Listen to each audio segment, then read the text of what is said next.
Au cœur du Parc Jourdan des rencontres économiques d'Aix 2022, nous recevons trois invités exceptionnels pour un plateau, je pense, va vous passionner. Nous avons Florent Ménégo, président du groupe Michelin. Bonjour Florent. Bonjour à vous. Thierry Mallet, président du groupe Transdev. Bonjour. On s'est déjà vu ce matin pour ceux qui ont déjà suivi les rencontres d'Aix. Et enfin Pascal Demurger, le directeur général de la Maïf. Bonjour. Alors, j'ai envie de vous parler, pas du tout des sujets qui vous concernent directement, mais plutôt de l'économie déjà. Donc, comment se porte l'économie d'après vous? Est-ce qu'on parle beaucoup de la récession? Les mois en R de l'automne annoncent-ils le mauvais temps? On ne le voit pas tellement à Aix-en-Provence, mais qu'est-ce que vous anticipez les uns les autres? Peut-être je vais commencer avec vous, Florent Ménégo, groupe Michelin, groupe mondial, groupe international qui, évidemment, est un peu partout. Vous avez des capteurs, compris sur les pneus maintenant. Donc, qu'est-ce que vous sentez? Il est certain qu'aujourd'hui, ce qu'on observe, c'est un déséquilibre mondial d'une demande très forte par rapport à une production qui n'arrive pas à suivre. Et donc, ça crée beaucoup d'inflation.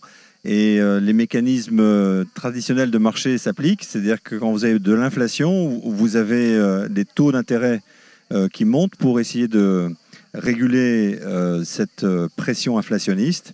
Et du coup, les prix montent, les taux d'intérêt montent, et donc ça, c'est de nature à ralentir la demande pour permettre à la production de pouvoir s'ajuster. Donc, je pense qu'on a devant nous probablement ce phénomène d'ajustement qui va arriver. L'inconnu, c'est de savoir combien d'épargne qui a été faite durant la période Covid a été consommée aujourd'hui. Pendant combien de temps on va tenir? Et combien de temps cette épargne va mettre pour être l'épargne des ménages va mettre pour être consommée. C'est ça l'ajustement. Je ne pense pas que nous sommes devant une récession majeure à venir, mais probablement un ralentissement des activités. Alors cette inflation, elle va vouloir dire des pneus plus chers, pas seulement à cause de l'inflation, mais aussi à cause de l'innovation sur laquelle vous travaillez dans les mobilités. Qu'est-ce que ça veut dire par rapport à votre vision du marché aujourd'hui, cette grande transition, y compris la transition écologique, l'arrivée de l'électricité? On sait qu'avec la voiture électrique, on va consommer plus de pneus. Oui, alors effectivement, un véhicule électrique consomme intrinsèquement plus de pneus parce qu'il est plus lourd, il a un couple plus élevé, c'est-à-dire que vous utilisez l'inertie du véhicule pour recharger les batteries, et donc derrière ça sollicite beaucoup plus le pneu. Les véhicules sont plus hauts, parce qu'il faut mettre la couche de batterie dans le véhicule. Et donc tout ça sollicite plus le pneu, sauf si vous avez des pneus Michelin, parce que là, les pneus Michelin sont déjà conçus pour équiper les véhicules électriques. Maintenant, la transition énergétique, la transition écologique va réclamer beaucoup plus d'investissements. Nous avons par exemple à substituer progressivement tous les contenus fossiles de nos produits par des contenus biosourcés ou recyclés. Ça va consommer beaucoup d'investissements et nous nous préparons à cela. On parlait un petit peu des ruptures d'approvisionnement, des problèmes de pénurie. Vous avez des usines qui ont été arrêtées, vous avez des difficultés aujourd'hui pour produire. Est-ce que c'est temporaire, durable? Comment vous organisez face à c'est quand même un grand bouleversement de ce qu'on appelle les chaînes de valeur. Alors, ça, je peux vous confirmer effectivement que nous sommes devenus des spécialistes de la gestion de crise, puisque, en gros, depuis 2019, toutes les crises qui ont démarré, aucune ne s'est arrêtée. Donc, on a accumulé le Covid, le changement du rapport au travail, les pénuries de bateaux, de containers, de conducteurs de camions, maintenant d'énergie, de la guerre en Ukraine. Et donc, toutes ces crises nous rendent plus fortes, mais par contre perturbent beaucoup toutes nos opérations. Et donc, traditionnellement, nous avons l'habitude d'avoir à peu près 2 ou 3 crises importantes par trimestre. En ce moment, nous en gérons à peu près 25 par jour, qui sont toutes différentes. Donc ce matin, j'en ai eu une nouvelle. Donc chacune arrive à des endroits où on ne les attendait pas. Par exemple, la crise des semi-conducteurs n'affecte pas uniquement les constructeurs automobiles, elle affecte nos fournisseurs de machines, que nous utilisons pour fabriquer des pneumatiques, par exemple. Ces machines ont des composants avec des semi-conducteurs qu'ils n'ont pas, et donc nous n'avons pas la machine, etc. Donc en ce moment, nous sommes vraiment dans une période très, très agitée, dans laquelle nous avons besoin de beaucoup d'agilité, et nos flux de production sont perturbés. Oui. Thierry Mallet, on était ce matin à un débat passionnant sur territorialiser la gouvernance et vous évoquiez le paradoxe que voilà, les Français, malgré la hausse des coûts de l'essence, etc., continuent à utiliser énormément leur voiture, pour beaucoup parce qu'ils y sont obligés, parce qu'il faut chercher des solutions innovantes et nouvelles pour aller vers le transport collectif. Est-ce que la crise, effectivement, qui arrive avec des problématiques de pouvoir d'achat, notamment pour les gens qui habitent dans les périphéries des métropoles, ne va pas nécessiter une accélération de ces transformations? Qu'est-ce que vous voyez au niveau de Transdev? Alors, clairement, aujourd'hui, ce qu'on constate, c'est que en France, la voiture reste extrêmement prédominante, avec 83% des kilomètres quotidiens faits en voiture. Et il n'y a pas eu un changement radical, effectivement, avec la crise énergétique qu'on voit. Il n'y a pas plus de monde dans les transports en commun, même si, effectivement, on est revenu quasiment à la situation qu'on avait en 2019. On est à 95% de fréquentation, donc on est presque revenu à une situation normale. Mais ça n'a pas fait un afflux très important ces dernières semaines. En effet, le fait que la crise Covid persiste. Oui, le fait qu'on ait quelque part une espèce de super taxe carbone, si on le voyait comme ça, liée à la guerre entre l'Ukraine et la Russie, on voit effectivement, on n'a pas vu effectivement un afflux important qui montre que le choix du transport public et du mode de transport, c'est lié à la qualité du service avant tout et pas au prix. Parce que le transport public, c'est toujours moins cher, c'est en moyenne 7 fois moins cher que l'utilisation de la voiture. Donc tout le monde prendrait naturellement les transports publics si c'était simplement un choix économique. Ce qui montre d'ailleurs que la gratuité n'est pas la bonne voie. La bonne solution, c'est d'avoir plus d'offres. Et dans les pays où il y a plus d'offres, et je pense en particulier à l'Allemagne, qui est le deuxième pays de Transdev, où il y a beaucoup plus d'offres, notamment ferroviaires ou d'offres en périphérie des grandes villes, la part du transport public est quasiment le double de celle de la France. En France, c'est à peine 11% des kilomètres qu'on fait en transport collectif. En Allemagne, on est à 19%. Et ça, c'est lié effectivement à l'offre de transport. Et là, on parle beaucoup de planification écologique. Le gouvernement, il y aura Elisabeth Borne cet après-midi qui va en parler. Donc, est-ce que le moment est venu de planifier une meilleure organisation des transports collectifs? Vous en parliez un petit peu, des solutions qui permettraient aux gens de laisser leur voiture dans des parkings relais avec des bus ou d'autres solutions de cette nature. C'est le moment d'y passer. On l'a évoqué ce matin, mais on le redit maintenant. L'enjeu aujourd'hui, c'est pas que ce soit l'État qui le fasse. L'État peut être incité à le faire. L'enjeu aujourd'hui, c'est d'être à la bonne échelle. Et on voit bien qu'on a un enjeu d'échelle. Aujourd'hui, l'enjeu de l'échelle, c'est le bassin de vie. Plus de 60% des kilomètres qu'on parcourt tous les jours, c'est soit pour aller travailler, soit pour aller étudier. Donc, c'est des déplacements contraints. Et aujourd'hui, très souvent, le lieu de vie et le lieu de travail ou le lieu où on étudie n'est pas du tout dans la même collectivité locale, même pas dans la même métropole. Aujourd'hui, les rayons d'action des métropoles, c'est 50 km. Et on voit bien que c'est à cette échelle-là qu'il faut envisager les transports. On a développé des systèmes extrêmement efficaces pour les métropoles. Et d'ailleurs, au sein des métropoles, la part de la voiture, elle est beaucoup plus faible. Quand on fait du déplacement métropole, elle est de 30%. Mais dès qu'on sort de la métropole, et il y a une grande partie de la population qui aujourd'hui a été amenée à vivre en dehors des métropoles avec l'augmentation du coût de vie, de la vie, et puis aussi le fait que beaucoup d'emplois sont concentrés dans le cœur des métropoles. Et on voit bien qu'on a besoin de passer à une échelle différente.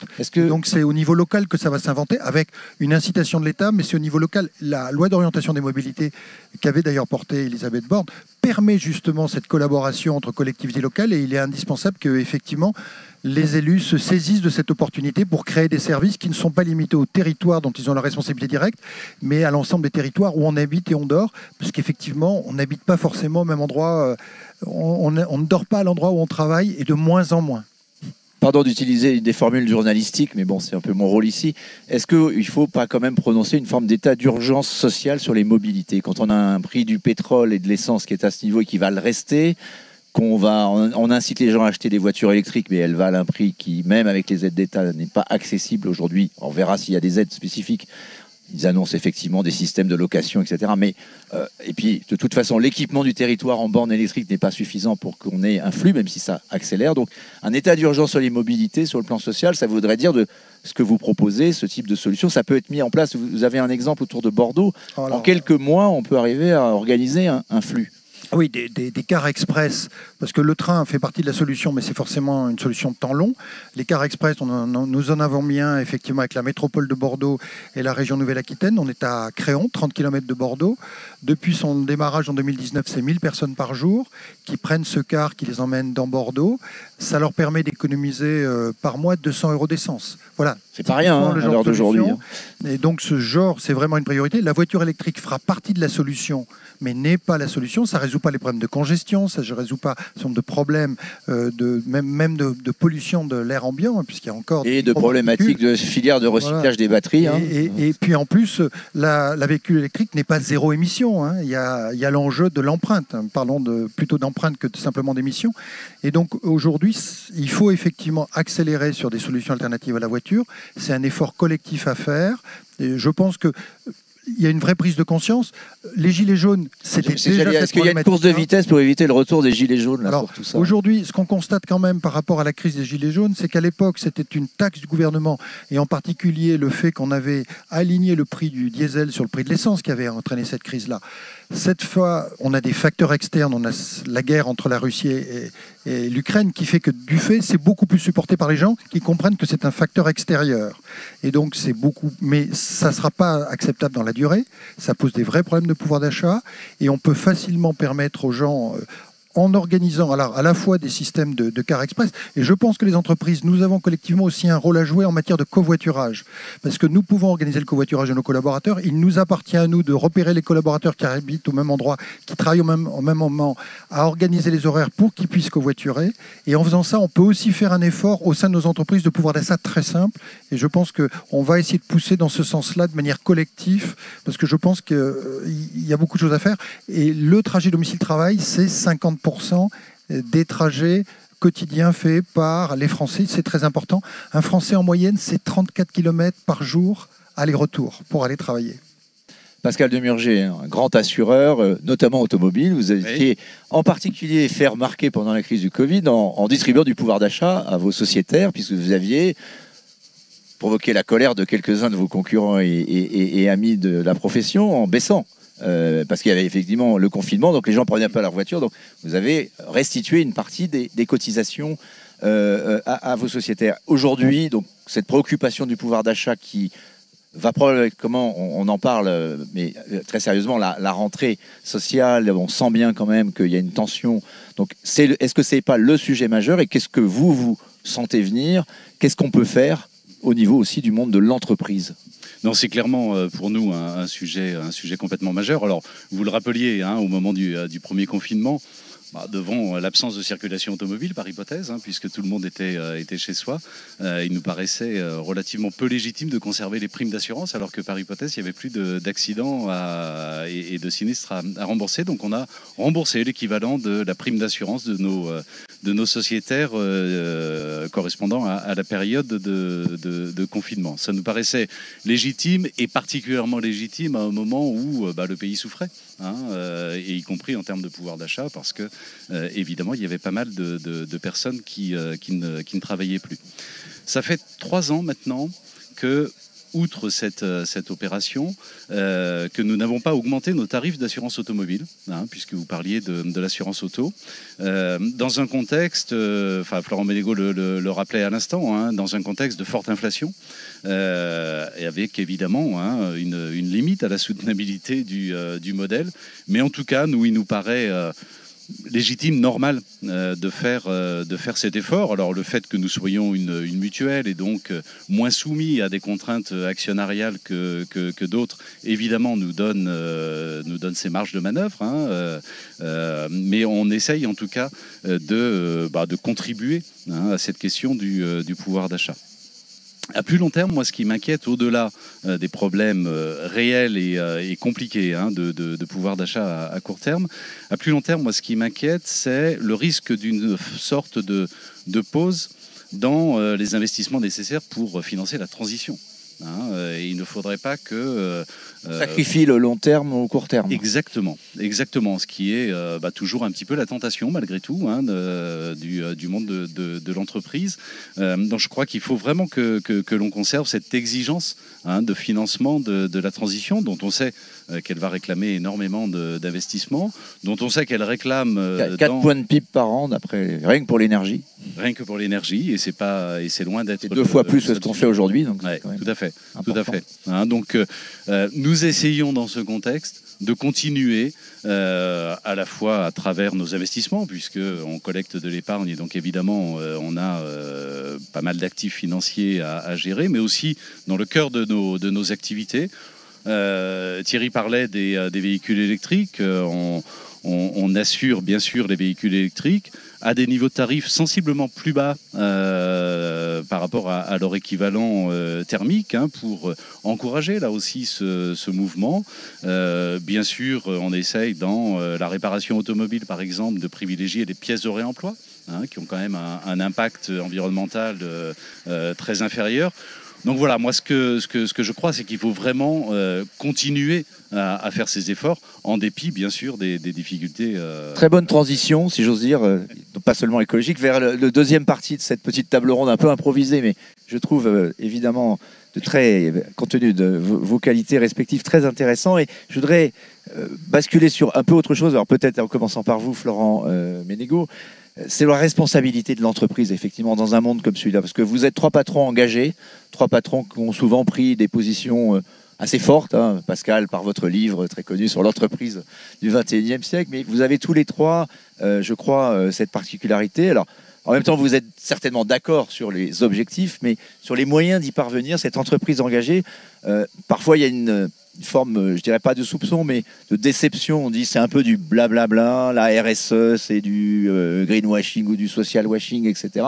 Il faut arriver à convaincre. Et dans une société qui vient de vivre en France 4 tours d'élection qui conduit à un résultat où la moitié des électeurs ne sont pas déplacés et les autres n'ont pas envoyé de majorité, comment vous observez en tant que dirigeant d'entreprise finalement la société française et le rôle de l'entreprise pour essayer de remobiliser les gens vers un objectif, j'allais dire une vision, un cap. Moi, j'ai un peu l'impression, je ne suis qu'un observateur, que ça s'est un peu perdu. Alors, est-ce que c'est à cause de la crise Covid, de la complexité du monde, de la Chine, de la Russie, tout ça, de la peur? Comment vous ressentez-vous votre rôle, finalement, Florent, et puis ensuite l'un et l'autre?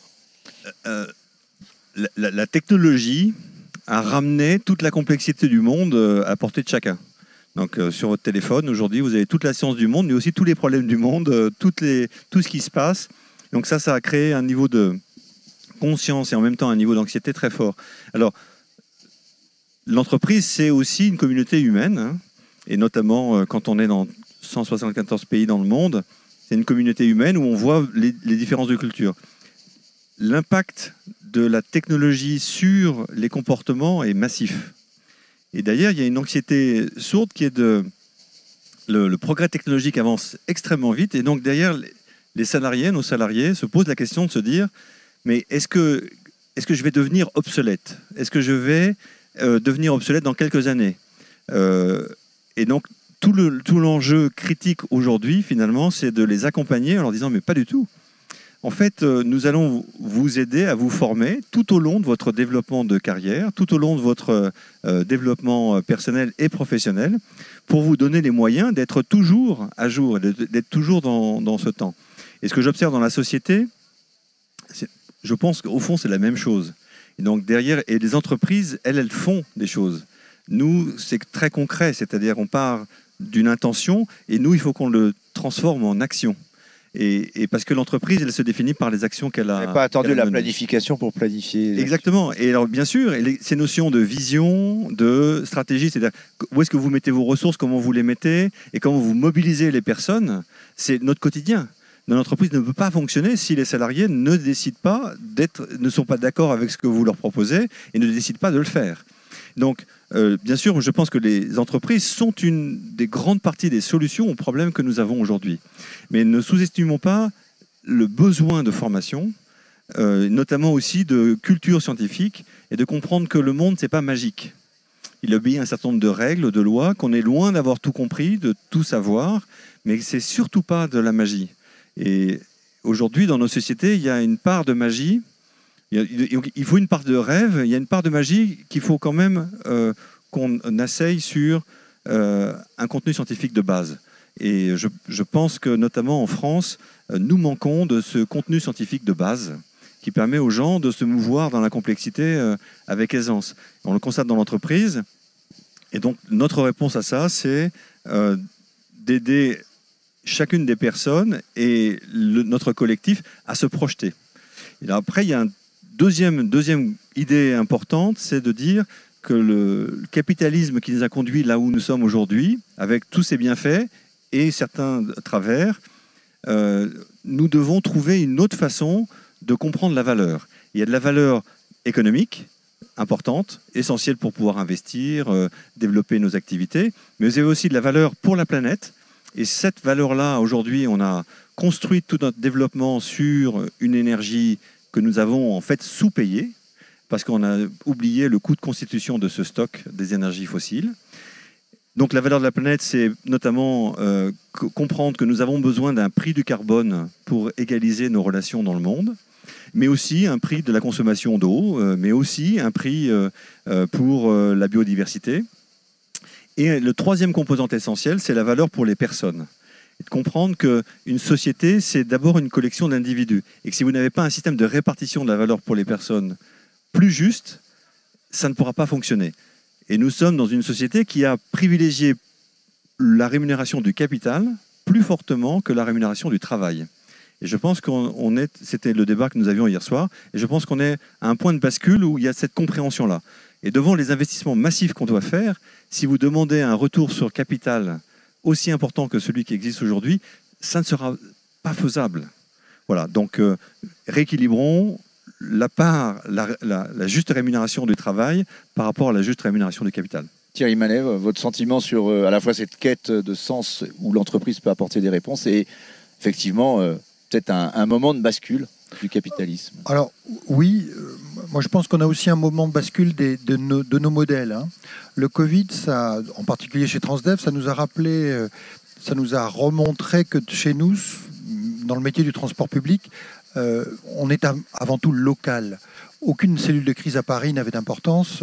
Celle qui comptait, c'était les cellules de crise sur le terrain, auprès des élus qui ont décidé de ce qu'on faisait, de comment s'organiser, des mesures de sécurité qu'on prenait quasiment avec nos collaborateurs, les conducteurs, je veux dire réseau par réseau. Après, ce qu'on faisait au niveau national, c'est qu'on échangeait sur qu'est-ce qui a été mis en place en France. Au niveau du groupe, on échangeait sur ce qui se passait dans les différents pays. Parfois, on poussait les solutions d'un pays dans un autre. Et donc, c'était vraiment le siège au support des activités de terrain. Et je pense que ça, ce modèle, on a continué de l'accélérer. En reconnaissant l'importance des équipes sur le terrain, en allégeant le siège, en supprimant des fonctions au siège, pour donner plus de responsabilité et d'autonomie au terrain, avec une culture commune. Hein. Donc ça veut dire qu'il faut avoir des valeurs et une culture commune, c'est important. Garder l'essentiel, garder beaucoup de choses en support. En particulier en centrale, on a gardé en support tout ce qui est relatif à la transition énergétique, parce que ça va tellement vite et on n'arrive pas à suivre sur le terrain. Et là, par contre, il faut qu'on nourrisse nos équipes sur le terrain des dernières technologies, des dernières solutions, parce que ça s'accélère. Et il y a un enjeu très fort de formation. Quand je suis arrivé chez Transdev, on avait 50 bus électriques. Cette année, on en a 1800. On en a mis en place 400 d'un seul coup sur Bogota, donc ça arrive partout. À la fin de l'année, on en aura presque 2500, donc ça continue de s'accélérer. On est obligé de former nos mécaniciens, on est en train de rentrer de nouveaux métiers, il y a tous les enjeux de l'informatique. Puis on a une nouvelle frontière, alors celle-là, elle fait encore plus peur, c'est celui de véhicules autonomes, parce que Transdev, 60% de chauffeurs, donc l'enjeu de l'obsolescence, il est extrêmement fort chez nous. Ça veut dire quoi? Ça veut dire c'est quoi le métier de demain? On est en train de réfléchir à les former pour qu'ils deviennent des superviseurs, pour qu'ils puissent exploiter ou superviser plusieurs véhicules électriques, qu'ils soient polyvalents, qu'ils fassent plusieurs métiers. Ça, c'est un vrai enjeu, parce que quelque part, l'avantage du transport public, c'est que notre raison d'être, elle est facile, c'est la liberté de déplacement, c'est donc assez facile à porter. Après, il faut que les gens puissent se réaliser dedans, qu'ils aient l'autonomie pour le faire et qu'ils voient leur parcours de vie pour que... Il faut que les deux soient en phase, parce qu'on ne peut pas avoir une bonne raison d'être si le parcours de vie n'est pas en phase avec cette raison d'être. Pascal Demurger, donc est-ce que l'entreprise du XXIe siècle est née de la crise Covid ou de l'après-crise Covid? Est-ce qu'on est un peu dans ce monde d'après, effectivement, cette histoire de raison d'être et qui n'est pas seulement quelque chose qu'on affiche pour la com, mais quelque chose qui doit venir de l'intérieur? Vous avez l'impression que vous étiez précurseur de cette idée-là. Ça commence aujourd'hui à être mis en pratique? On vit un moment extraordinaire, je crois, dans l'histoire du capitalisme, dans l'histoire de l'entreprise. Je crois que de plus en plus, à la fois de dirigeants, mais aussi dans le grand public, j'allais dire, considèrent qu'en effet, l'entreprise a une responsabilité qui dépasse ses propres frontières. Au-delà de la question de sa croissance, de sa rentabilité, l'entreprise a une responsabilité parce qu'elle a un impact sur son environnement, que ce soit d'ailleurs sur des sujets sociaux ou purement environnementaux, climatiques. Et je pense qu'on est à ce moment de bascule dans lequel progressivement, oui, on considère que l'entreprise est politique en réalité. L'entreprise a un rôle politique et ça dépasse la RSE.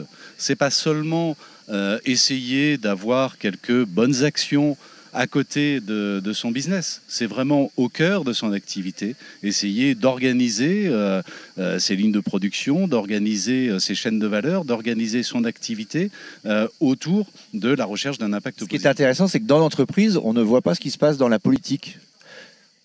Cette fracturation, à quoi c'est, aujourd'hui en tout cas, il y a des revendications salariales à cause du pouvoir d'achat, mais on a l'impression que ça tient l'entreprise. C'est une encre de la société. L'entreprise tient effectivement, l'entreprise résiste. Elle résiste d'autant par le mieux travail, notamment. Par le travail, mais pas que par le travail. Elle résiste aussi d'autant mieux si elle est capable de donner du sens. C'est une entreprise, c'est d'abord une communauté humaine. Nous, on est un peu moins de 10 000 salariés et vous ne pouvez faire tenir que s'il y a à la fois un sentiment d'appartenance très fort, mais aussi une compréhension de finalement une œuvre collective, j'allais dire, et qu'on arrive à donner du sens et même de la fierté autour des activités de chacun dans l'entreprise. Je crois que ça tient par ça. Ça tient par le sentiment de la contribution au fond, de l'utilité que chacun apporte à son rôle, quel que soit son rôle. Donc on est vraiment en train je crois, de vivre ce moment. Moi, je suis convaincu que ce que l'on pourrait appeler la révolution de l'impact va être aussi transformante pour nos entreprises que ne l'a été et que ne l'est encore d'ailleurs la révolution digitale, qui évidemment a complètement bouleversé des secteurs d'activité entiers. Je pense que la révolution de l'impact dans les années qui viennent, avec une réglementation croissante, avec une attente sociale surtout, de la part de nos consommateurs, de la part de nos salariés qui augmentent considérablement, et puis évidemment face à une urgence sociale et environnementale, je pense que ça va bouleverser les fonctionnements de nos entreprises de manière aussi forte. Peut-être pour un dernier mot avec vous, Florent, parce que ça m'y fait penser, le rapport de Jean-Dominique Sénard, votre prédécesseur chez Michelin, qui avait quand même fait beaucoup diviser le MEDEF, diviser le patronat, savoir est-ce qu'il fallait aller vers cette raison d'être, est-ce que l'État avait raison d'aller se mêler de ça, est-ce qu'il fallait changer par la loi, par le code civil, etc. Est-ce qu'aujourd'hui, on est passé du fait que c'était avant la crise Covid et qu'il s'est passé tout ce qui est... Enfin, ce monde un peu vertigineux qu'on attendait venir, c'était presque de la science-fiction. Là, on y est, on parlait de voitures autonomes, on parlait d'obsolescence du travail. Il y a le télétravail qui s'installe et qui va probablement rester, pas pour tous, mais en tout cas pour ceux qui le peuvent. Est-ce que vous avez l'impression, vous, de votre poste d'observation, qu'on est effectivement peut-être dans autre chose? Maintenant, on n'est plus dans cette division du patronat sur ces questions-là, mais plutôt dans l'impact devient le Graal. Alors, moi, ce que j'observe, c'est les témoignages qui ont été là sont vraiment très symboliques. Moi, j'observe qu'il y a énormément de bonne volonté. Et une entreprise, c'est d'abord des gens qui sont d'accord pour faire quelque chose ensemble. Vous ne pouvez pas faire avancer un système humain dans une entreprise s'il n'est pas d'accord. Et en réalité, donc, une entreprise, tous les jours, elle a à se poser cette question du sens qu'elle donne au travail, de la juste rémunération qu'elle apporte liée à ce travail et de la mobilisation au quotidien d'une communauté humaine. Et ça, dans différentes cultures, différents environnements, sur différentes spécialités. Donc, moi, je constate ça. Tous les patrons que je rencontre, on parle de la même chose. Alors après, il y a quelquefois des manques de compréhension. Les sujets qu'on a traités sont très complexes. La question de la transition environnementale, énergétique, climatique, ce sont des sujets qui sont très difficiles et très complexes. Mais je constate que tout le monde est mobilisé. Parce que tous les acteurs dans l'entreprise, toutes les personnes qui vivent dans une entreprise sont aussi des citoyens. Ils vivent dans la société, ils constatent, ils sont citoyens du monde, ils constatent ce qui se passe. Donc dans l'entreprise, on leur donne des moyens d'agir concrètement pour faire des choses. Donc cette notion du sens, moi je trouve qu'elle est, en tout cas, tous les échanges que j'ai avec les différents patrons que je rencontre, il y a ce sens du bien commun dans l'entreprise et du bien commun de l'entreprise qui contribue à la société aussi. À son impact.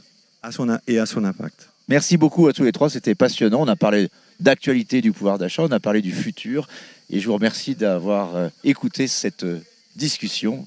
Et on vous retrouve dans quelques minutes pour d'autres débats. Merci.